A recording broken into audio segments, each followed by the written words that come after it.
Welcome back everyone to Dr. Christy Cares. I'm Dr. Christy Matusiak, and today I'm going to talk with you about the quality of your water. So now first and foremost, I've said this a dozen times and I'm going to say it again because it's so worth repeating. When I talk about water, I recommend people drink about half their body weight in ounces of water per day. So what that means is if you weigh 150 pounds, then you should be drinking about 75 ounces of water per day. Okay? And if you drink coffee or any form of caffeine or alcohol, that depletes your body of your water sources. And so you then need to replenish those extra ounces that basically were depleting your body of water. So let's say that you're 150 pounds, you should drink about 75 ounces per day. You have 1 cup of coffee in the morning and a glass of wine at night. That's 12 ounces you need to add back in. So your then new total is 12 ounces higher. Okay, you can do the math at home. I'm not gonna waste my time on that right now.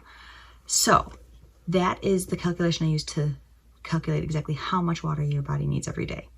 Sometimes it might be a little bit more if you've had a really intense workout and you've sweated a lot. However, what's the best kind of water? I don't really recommend tap, okay? So there's 3 points to our water issue here. We talk about the pH of your water, that's really important. We talk about things that are in your water that should not be there. And there are sometimes things in your water that shouldn't be there that should be there.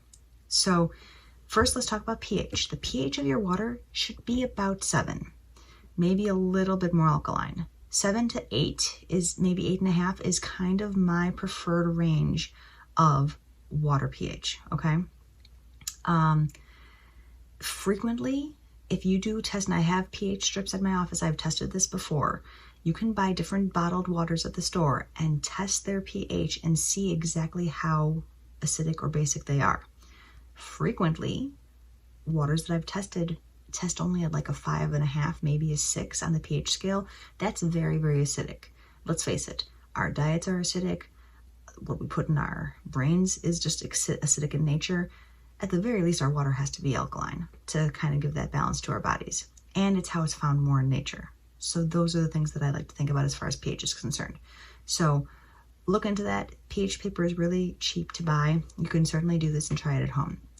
pH should be anywhere between 7, 7.5, 8, 8.5, somewhere in that range. At least neutral, if not slightly alkaline. Number 2, of course, is making sure that your water is clear of toxins. This is where filters come into play. Not all filters are created equal. All right. Lastly, things like minerals are things that we should have in our water. If our water is depleted of minerals, it's not going to actually hydrate us as well as it should. So I tend to recommend to patients that they get things like spring water or mineral water to hydrate them the best in glass bottles, not plastic bottles, because obviously the plastic can leach essential poisons into the water supply. So glass bottles, spring or mineral water. If you don't feel like getting bottles all the time, you can get a good high quality filter. My favorites are the Berkey and Kangen. Those are my top 2 that I will recommend to patients. Sometimes we personally have a Berkey at home and in our office. The other one that is generally a good option as well is reverse osmosis. That type of water is very clean, but that type tends to be a little bit more devoid of minerals. So you may need to consider adding some minerals back into the water if you use reverse osmosis.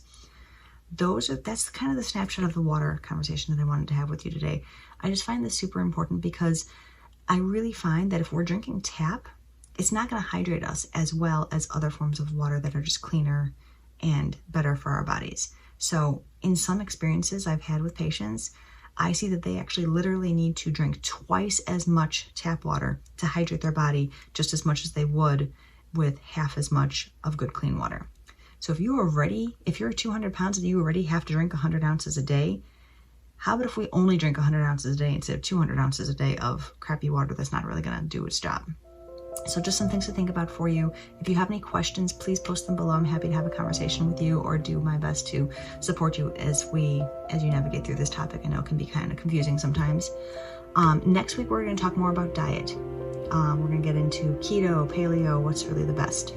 So I'm going to kind of hit on a few of those things. If you did like this content, found it interesting, please subscribe and share with your friends and family. And next week, I'll talk more about some diet issues for you. So thanks so much for watching. Dr. Christy Matusiak here with Dr. Christy Cares, wishing you a fantastic day and a healthy life.